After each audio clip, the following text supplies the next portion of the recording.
তবে নীতিশ কুমার তিনি কি করবেন সেই নিয়ে কিন্তু একটা প্রশ্নচিহ্ন থেকে যাচ্ছে, কারণ বিহারের 12টি আসনে জয় জেডিইউর।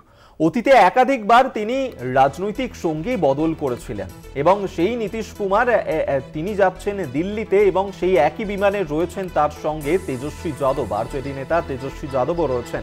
সেক্ষেত্রে ইন্ডিয়া জোটে কি আসবেন আজকে নীতিশ কুমার, নাকি তিনি এনডিএর বৈঠকে যোগ দেবেন, সেই নিয়েই একটা জল্পনা চলছে।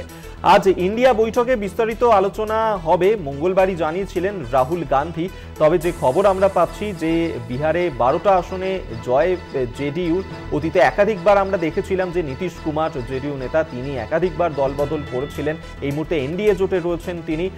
2024 লোকসভা নির্বাচনের আগেই তিনি এনডিএ জোটে শরিক হয়েছিলেন এবং সেক্ষেত্রে একই বিমানে এই মুহূর্তে অন্যদিকে আরজেডি নেতা তেজস্বী যাদব, যিনি ইন্ডিয়া জোটে রয়েছেন, তার সঙ্গেই একই বিমানে রয়েছেন তেজস্বী যাদব। সেই ক্ষেত্রেই কিন্তু জল্পনা এখনো পর্যন্ত যে তারা কোন বৈঠকে যোগ দিতে চলেছে, ইন্ডিয়া জোটের বৈঠক নাকি এনডিএর বৈঠকে।